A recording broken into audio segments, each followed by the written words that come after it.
Join me as I highlight small businesses in the craft industry with interviews on-site at distilleries, breweries, and more. This podcast is all about getting to know the people behind the craft, celebrating their hard work, and of course, having a few samples along the way. Welcome to Crafted Conversations. In this episode, I traveled to Benson, North Carolina to visit Broadslab Distillery and speak with the man behind it all, Jeremy Norris. Broadslab is a short drive away from where I frequently visit North Carolina, but I'm glad I finally had the opportunity to take a trip and tour the beautiful farm. This one I'm excited to bring to video one day because the space is beautiful and Jeremy's created something very impressive. The highlight of this craft distillery is their Flue Cured Bourbon and Rye, a process that's patented by Broadslab, and I'm sure will start to turn heads in the spirits industry. But I'll let Jeremy explain further. If you enjoyed this episode and others we've done, I'd really appreciate it if you follow us on social media, and be sure to follow us on your preferred podcast platform, and leave a rating and review. Soon we'll be doing this show in full video format. I've actually recorded a few episodes already, and I'm excited to share what I've created. So stay tuned. All right, let's get to Broadslab. Cheers.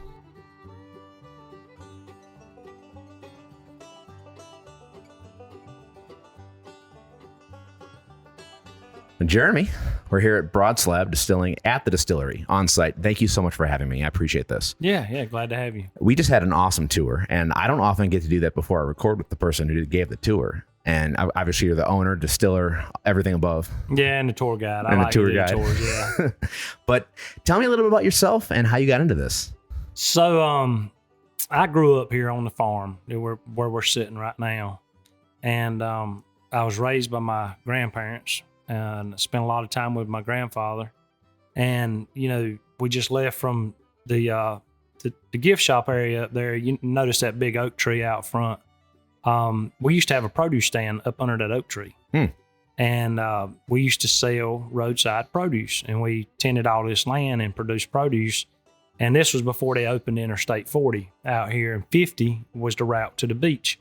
So we had all the traffic coming out of Wake County and up north were coming by us going to the coast, and we had a market to market and sell our produce. So what that did for me is we worked at home. We sold our produce under that oak tree, and I spent majority of my time was spent with my grandfather in the field working up under the tree and, hearing the stories and what he did and how they used to do it. And he was an ex bootlegger. And so I grew up here and still live here on the farm, raised my kids here. And I'm still working here. So that's kind of my story. That's pretty awesome. I mean, it's pretty cool to be, this has been your childhood place where you were raised, and now you're still here working on it. How much has that meant to you that you're able to build a small business and make some awesome whiskey? Yeah. So it didn't happen overnight, and it started with a dream and a vision, and people thought I was crazy. And then about 2 years into it, I thought I was crazy. And, but we have just inched away at it and just kept working at it and stayed persistent and built it into what it is now, and hope we go a lot further than we are now. But we've been very blessed and fortunate to be able to get up and never hit the asphalt and work here and make a living and share it with people while we're doing it. And so it's a lot of work, but it's all worth it. So of course, that blood, sweat, and tears. Mm-hmm. But part of the reason why I like talking to people like you who are doing these, this craft distillery, it's a lot of TLC, a lot of blood, sweat, and tears. You're here every day with your hands on the product. Yeah. Do you think that adds to the character of what you're doing? Definitely. And I tell folks, I don't look at this as a job. It's a lifestyle. Sure. There are no set hours. Sometimes it's very long. Sometimes it's average, but more times than not, it's very long. So, and in our situation, sometimes we'll spend our days outside in the field, doing stuff that we got to do outside during daylight. And so we don't get behind it. Distillery, we come up here and work, when it's dark in the distillery. And a lot of times we'll come out on, Sunday and just tidy up or do a little something. It never stops, and it's no set schedule. It's a lifestyle instead of a job.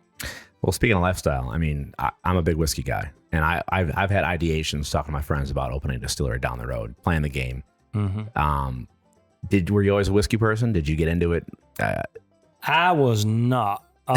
So growing up, there was always a jar around of clear whiskey, moonshine, whatever you want to call it. You know, a lot of people in this area, you know, they would have peach brandy, apple brandy. And we're not talking about the peachy flavored sweetie stuff neither. We're talking, you couldn't taste any peaches in it. You know, it was just high proof, you know, brandy whiskey, grape brandy. A lot of them made, you know, corn whiskey.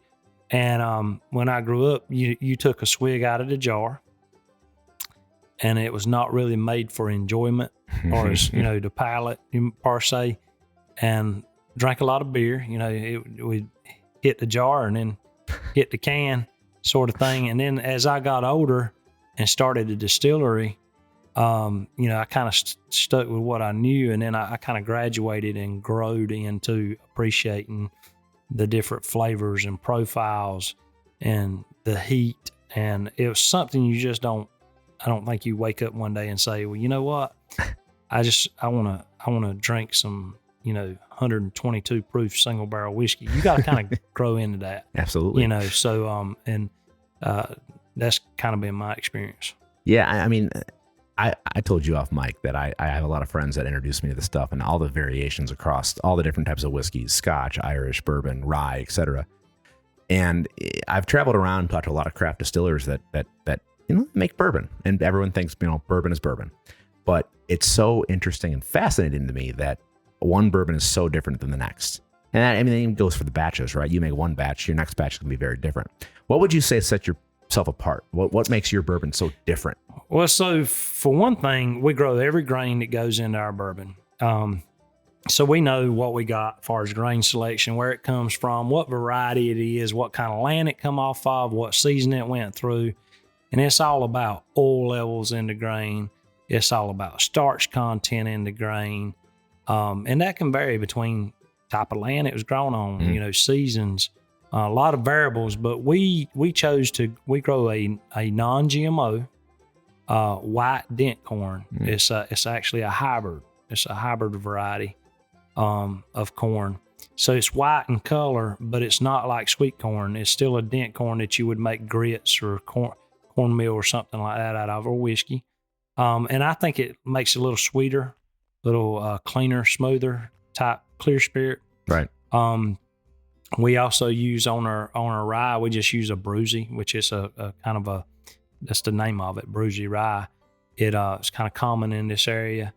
But what sets us apart is that we grow all that grain, and we do everything on direct fire, direct heat. And, you know, we build our equipment and it's all copper. It's nicely put together. You saw it. Oh, yeah. But it's kind of old school. We do everything old school. We do all our own milling.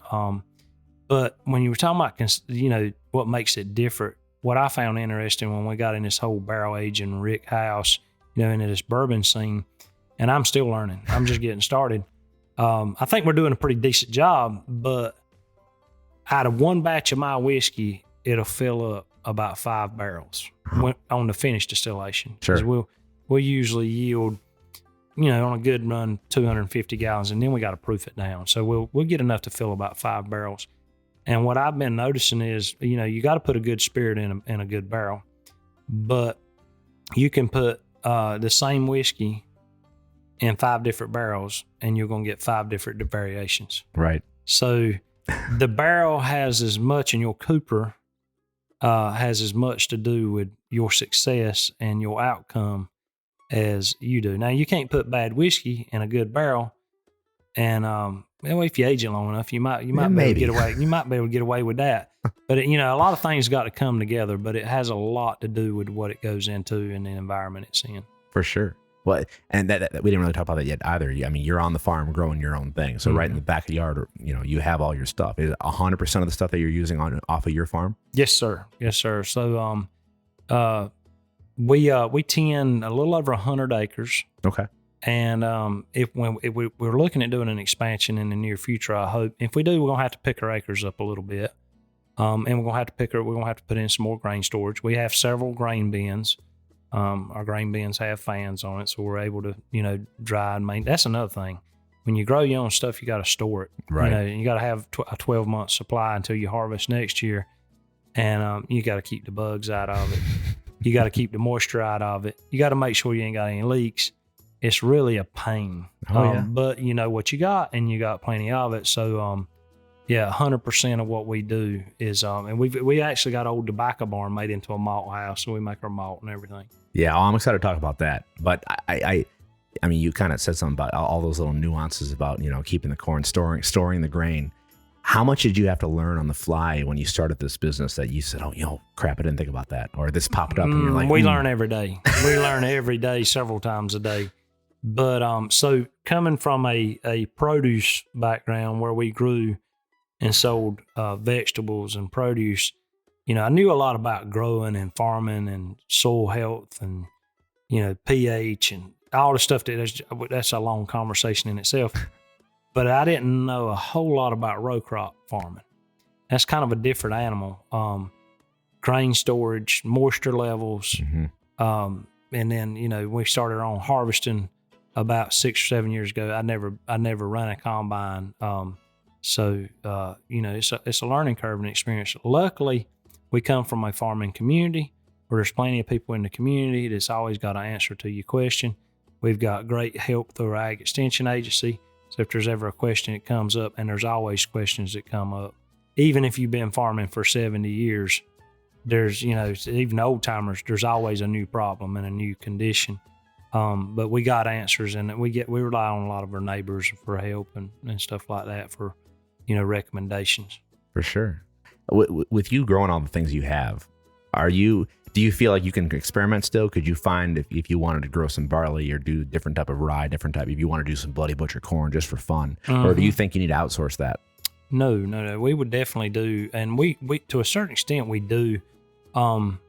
Actually, I'm talking with a corn breeder now. Cool. That he is working on a kind of like hybridizing the Bloody Butcher to make it, everything has it might be a good grain, but a weak stalk. So if you don't have a good root system or a good stalk system, then you can grow a decent ear of corn. And I don't know if you're going to be able to harvest it, because if you get a thunderstorm, it'll be on the ground. Right. And it's kind of hard to pick it when it's on the ground. So there's a lot of variables. And so these guys are looking at, how can not change it per se, but make it more sustainable as far as, root system, maybe oil level, and, where it's actually more feasible to grow these specialty corn, say like Bloody Butcher. Right. Bloody Butcher. And they tend to yield a lot less too. So there's a lot of stuff stacked against you there. But I think there's some people working on that. I think they're going to try to improve them. And we're going to grow some. It's on our agenda. NC State, Mount Olive College, they're actually working on barley varieties right now, what best suits in this region, what works best for brewers and distillers. So there's people working on it. That's awesome. Well, speaking of experimentation, I know we poured a little bit of it, but I want to know more about this Flue Cured Bourbon. Tell me about how that came about. I'm sure, because that's part of the fun is that you own this place. You can wake up one morning and say, we're going to try this. Yeah, so that was just kind of a fluke that some things happened all at one time or within a few hours that made a light bulb go off, and it was kind of an accident. But how it started is I had some new whiskey barrels that I had gotten in that I didn't fill in time, and they dehydrated, and they start getting loose, and you need to run how we do it. We run really hot water, like 180 degree water over them. The hot water tends to hydrate them and swell them up and get them tight where we can fill them with whiskey. Mm-hmm. So I was in there by myself and had these barrels, and the rings were loose on them, and they were almost, they needed hydrating. And I was running this hot 80 degree water over this new, the oak was just beautiful, kind of white oak, flawless. And it got dark really quick. And I thought to myself, I said, well, maybe some of that color's coming from the steel ring, but all of it can't be. So they talk about an oak barrel being like a sponge and it's porous and it takes on its environment. And this is all the stuff that I had studied and read. And so that really made it go off in my head. This thing is like a sponge, because what it was doing, it was actually pulling some of that charcoal, where it was like a number 4 char. It was wicking through and making it slightly. Now, I mean, it just didn't go from night to day or day to night. But, I was like, this thing's really pulling some of that charcoal through this wood because it was so dry. And so I found that really interesting. And then by that time, a friend of mine had walked in and he was telling me about this new rye whiskey that asked me had I tried it. And it was a Canadian rye whiskey. And I said, no, I hadn't tried it. He's like, well, you need to try it. It's really good. So we were talking, just conversation while I was hydrating these barrels. And when I went home that night, I looked up this rye whiskey he was talking about. And in the description, it was like, I don't remember if it was a tobacco front or a tobacco finish or a big tobacco presence. But anyway, there was a tobacco referenced into that description. And I had just got done hydrating those barrels, and the thought come across my mind, sponge, environment, viscosity, pressure, all this stuff. Like, I wonder if anybody's ever put a whiskey barrel in a tobacco barn during curing stage. So we tried it, and voila, it worked. And well, you drank some of it. So yeah, it does make a big difference. And so there's actually, I didn't even show you this. Oh yeah, look at that. So this was when we were doing the trials with NC State. They were helping us do the trial. So that's a before and after. And both of those are 3 weeks old when we did that trial. That's so different. Yeah. In such a short amount of time. Wow. And you were saying too that they had popped because that gets so hot. Yeah. So what happens is, the viscosity thins down. The tobacco barn reaches 165 degrees in there. So when you heat a liquid, it naturally is going to thin down. The viscosity is going to thin down. Well, when that happens, it expands. And when it expands, it builds pressure. So you're getting heat, pressure, a lot of stuff going on, and it's intense. It's really intense. So we've lost some barrels where it can't stand the heat. It can't stand it, and that's just part of it. I mean, that's what makes it unique. Yeah, and we have some pours right now of that very bourbon, and I can't place it. I mean, I don't want to say tobacco. It sounds cliche, but it has a tobacco note that I can't place. But it's so unique. Right. It can't help to. So, and I get asked the question all the time. Well, what do you compare your bourbon to? What's it like? Seriously, I get that question all the time, and I'm like, don't have an answer to that question. It is Broadslab bourbon. You're right. It is pleasantly unique. It is really, it really does put a spin on it and makes it a unique product. So you started with your grandfather's recipe, that moonshine. Yep. And did you ever source anything to pay the bills, or that was your first thing you sold that to pay the bills? The shine. You're talking about when we started? Yeah, when you started. Yeah, so that's the first thing we went to market with, and then we did rum. So we kind of diversified our market with the Carolina Coast brand. And so people say, well, why did you start a moonshine distillery on the farm and bring in a rum? I was like, well, that's just diversification. We wanted to appeal to another clientele for a double shot of success, and so that's how that came about. And we've actually done really well with the rum. Are you using that same mash bill for the moonshine to age as your aged spirit, or is it different? No, it's different. It's different. We used to have one called the Reserved. It was the same mash bill, but it is totally it's basically our main bourbon mash bill is 70% corn, so it makes it a little bit on the sweeter side. Sure. And then, we use a 25% rye and 5% malt. It's pretty straightforward and basic on the mash bill we use. Awesome. So you have bourbons, you have a rye, you have your white dog, your moonshine, and then you have your rums. And I know I loved it. It's Too Dangerous is the apple shine. Yeah. Have you thought about venturing into anything else? Have you thought of vodkas, gin, single malt? No. So we don't have the equipment to do gin or vodka. We would need to put in a column still, and my interest really ain't there. My interest is, vodka is supposed to be no distinct flavor, color, or smell. Yeah, neutral. And so a neutral product, and and I guess some people try to see how neutral they can make it. That's what makes a really good vodka. And then on these whiskeys, you try to see how complex you can make it. So that's kind of where my interest is at. What about a single malt?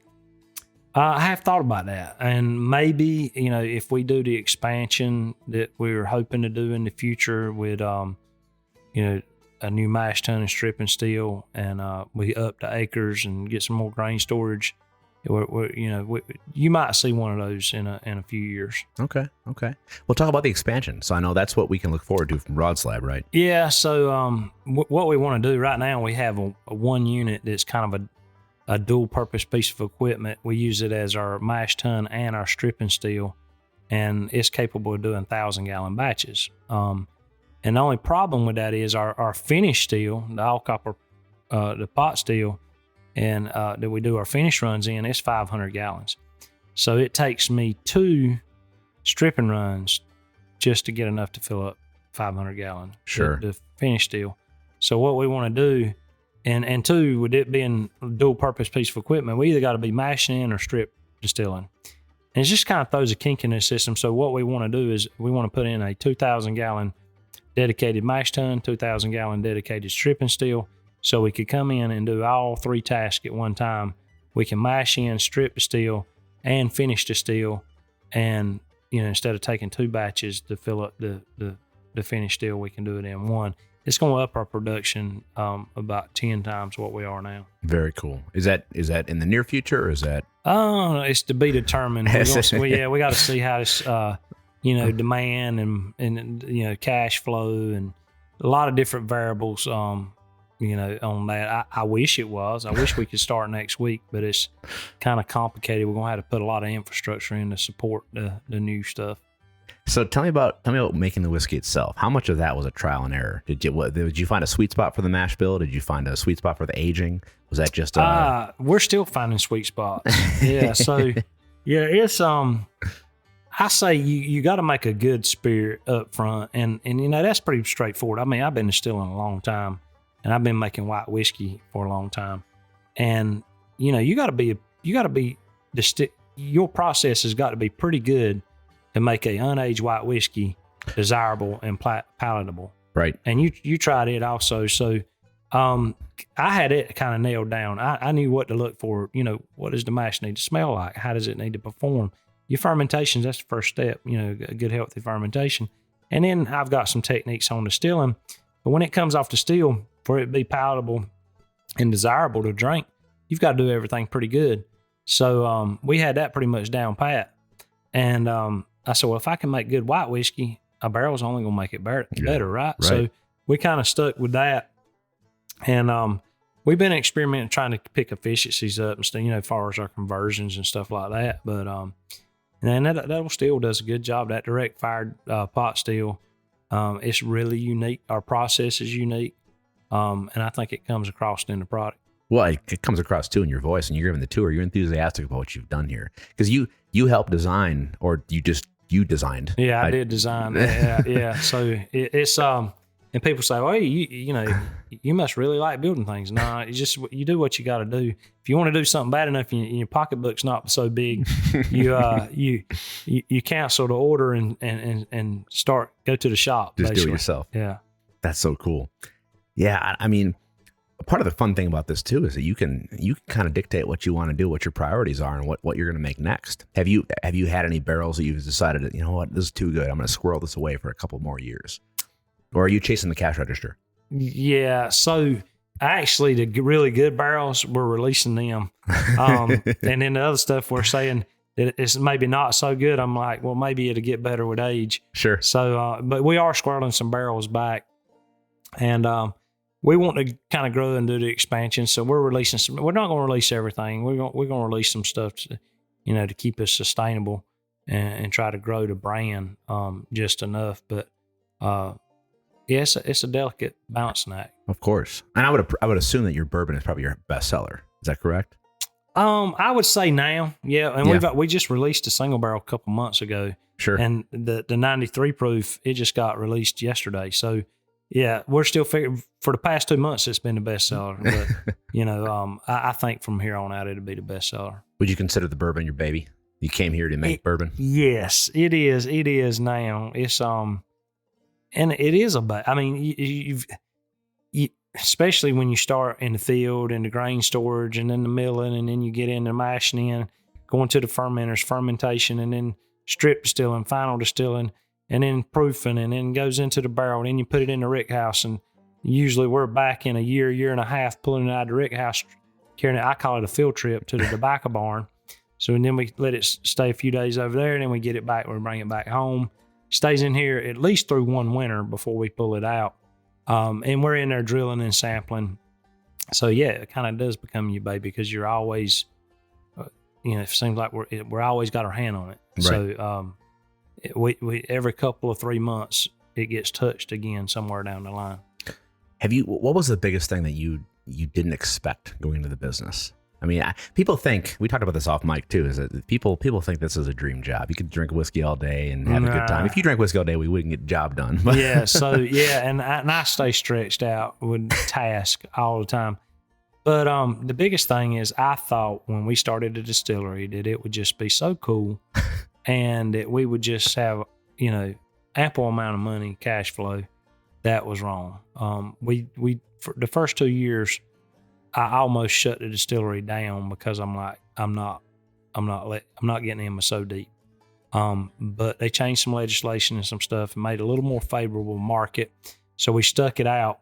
But like I said, we've been open for 12 years and I feel like I'm just getting started. So that was the main thing, is trying to figure out how to manage the finances and the time and, how much to put into it and when to back off and call it quits. It's all an equation, and we're constantly working on it. But it's easier now. I mean, we're getting a little more established. More people know about us. We got more tourism. Bottle sales are up. We still got a long way to go though. No, of course. Well, I mean, hey, we did the tour today. We walked by. There's a wedding going on at one of your venues. You have the cocktail bar and the tasting room is beautiful. I mean, you have a beautiful farm. Mm-hmm. And I think that's part of the grandeur of having this it's a destination. It's not just and so we diversified too. So we farm, so there's a little bit of income come off farm. We rotate out with some soybeans. Most of our grain we tend winds up in the steel at some point or a barrel. But we built this event venue that we hold events. We've actually got a couple Airbnb properties on the farm. Okay. One of them's in a tobacco barn, tobacco barn. That's pretty cool. We call it the backer barn. And we've got the bar area up front and gift shop. And we actually got another little smaller venue up front too for like smaller events, 50 people and under. Okay. But we try to diversify, so it's not all the eggs in one basket. No, hey, that's smart, and that's why I think you're in a unique position. You can really experiment with what you're doing, and I'm curious, are you going to be doing more of the tobacco barn aged bourbon? Is there a plan for that? Or? Oh yeah. So right now we just have one tobacco barn that's been retrofitted to be able to house these barrels. It houses 26 barrels at a time. We did 150 barrels this past year. But we're going to see how it goes. If we need to vamp up our production in the distillery, then that means we're going to have to add some barns. We're going to have to retrofit more barns to house more barrels. But that's something that we're looking at, and we're going to. We're not going to put the horse before the cart, right? Or the cart before the horse. I said that backwards. We're not going to put the cart before the horse. I had asked you when we were doing the tour because I'm an idiot and didn't think about what Flue Cured meant. But I love cigars, and I had thought, you're using tobacco, and that would be kind of cool if you had like a cross promotion thing, or you put your logo on a cigar and whatever. And you told me that Flue Cured tobacco is not what cigars use. So right. Tell me about the tobacco. They might, and I don't know, I don't know everything about the tobacco industry. If they use any of it, it would be a very small amount just for like blending aspects of it. But my understanding, the cigar tobacco is more like an air dried process, more like a burley tobacco type deal. But that whole tobacco thing, that's a pretty complex industry in itself. They have to have a certain amount of flue cured tobacco for the blending to make the flavors come out. And so other countries have actually tried to cut the United States out of the tobacco industry by, producing it cheaper and, using cheaper labor. They have been unsuccessful at that because they don't get the flavor profile. So what they're doing, they're still using tobacco from all over the world in different countries, but they have to have a certain percentage of American flue cured tobacco to make a desirable product. That's what I've been told. That's the reason why we're still in the business. That's wild. And when I say we, so here, in the United States, and I think there's only like 3 states that flue cure tobacco. And I want to say that's South Carolina, North Carolina, and Virginia, maybe. I would assume so. Yeah. So I think that's Georgia they may, but it's all here on the East Coast. I think there's some guys up in Canada actually flue cure some tobacco, but that's a different country. Right. But I think, yes, it's kind of a location. I mean, they don't do it all over the United States. It's kind of a East Coast thing. Yeah, I wish I knew more about tobacco law because things have changed so much, just like whiskey. Laws have changed, ebbed and flowed so much. That's kind of neat, too, that tobacco used to be one of the biggest products, or not, I shouldn't say it is the biggest product of some of the southern states. Oh, yeah. So North Carolina tobacco was the number one industry. It's what basically set the state on the map to start with in the early days. I mean, it was the tobacco crop. Right. And how cool is it that you can age some whiskey with that? Oh, yeah. I mean, I'm telling you. And it's almost amazing to me looking back, our logistics. We're right here where I-95 and I-40 cross. Basically, you can jump off of exit 95 or exit 79 on 95, and I'm 4 miles off of that exit. You make a left. Either way, north or south, make a left, and I'm 4 miles on the right. 40, I'm literally 2.5 miles away from 40, but we're out here on the farm. Right. So logistically, we got a good situation. But then we had our name, Broadslab. That was the nickname of the community. And, we had the farm, and then, we're in. It's just like everything's too good to be true almost as far as lining up and me coming up with this idea. But so I think the future will probably be good for us, hopefully. Well, and then like you said, the Broadslab name comes from the community. And how much has a community, had an impact on what you're doing here? I'm sure you have a good time where you were raised and people around obviously there's tourists like me who come in and talk to you, but people who live here, you have some local history. Yeah, so we got some really good supporters locally, and then we got some people that just ain't figured us out yet. And I'll be honest, when we first opened the distillery, it was I would walk in the store, old country store, and usually you would walk in on a conversation. Everybody would be sitting around the table talking. Well, I can actually remember, 12, 13, 14 years ago. I don't know how long ago it's been now. It's been a while. When the word got out that I was opening a legal distillery in the middle of nowhere out here on the farm, I would walk in the store and it would get deathly quiet. So that's a sure sign that they're talking, they're talking about you. And but now it's more accepted, and people are like, well, damn, he did know a little something. I mean, that thing turned out, he was lucky. It turned out for him, so it's funny now. Oh, man. Are you, I know you said you're just in North Carolina for now, right? Yes. So we're planning on neighboring states. I am going to have online distribution through Big Thirst. I think. My wife's working on that. And that should be in a couple of weeks, hopefully. And I think they cover about 34, 35 states they ship to. They do a good job. Very cool. And then do you have any plans or desire to get in other states physically? Or the ABC stores are weird. Yes. So and there again, it's going to be supply and demand. If we've got the supply and we can't move it here at home, then I'm going to be knocking. I'll probably go Virginia. Virginia's on my target. That's a control system too. So say, and the way they're set up, totally different North Carolina. But I think with this Flue Cured, we can probably get it in there. Hopefully. Well, that's a good point. I don't think we mentioned on the recording. We talked about it on the tour and off mic, but you have a patent pending on that process. Yeah, so we patent that process, and my patent attorney, he assured me that we'd get this thing buttoned up, and we'd have a patent. So we're gonna have the world's first Flue Cured bourbon and rye whiskey or any. We got it patented for any kind of whiskey. Do you foresee that being your big marketing push, your big grab? That these guys are doing this. This is unique. Yeah, I think the market's grown so much in the category in bourbon, and so much stuff's going on now, and there's so many brands in the marketplace. Unless you're doing something really, really, really just exceptionally well, and that in marketing or production, but you've got to have some type of twist, something that grabs people's attention, that you're not just another bottle on the shelf.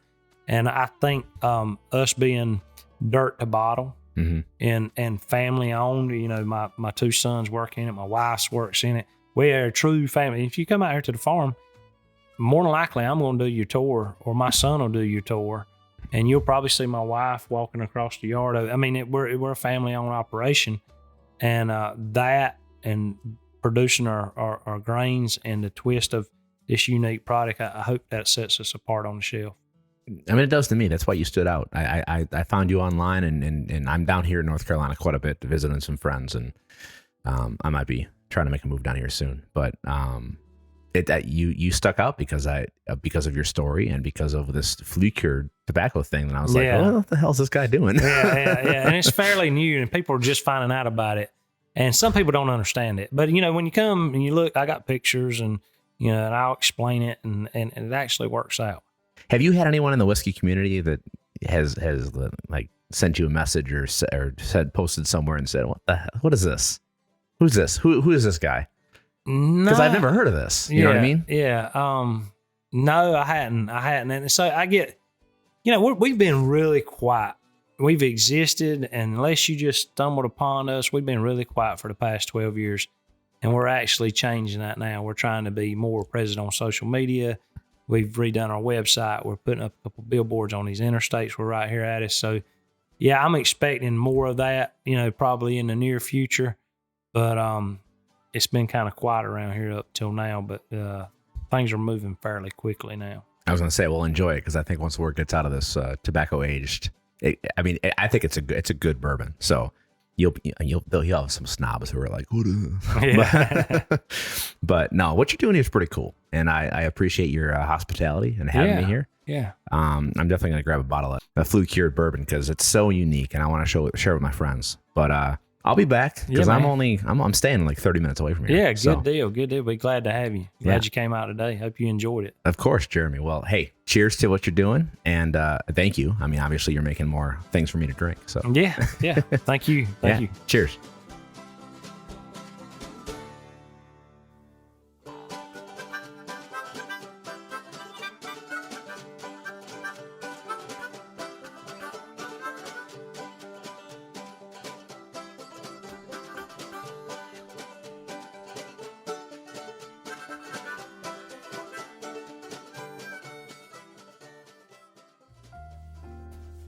Thanks for listening.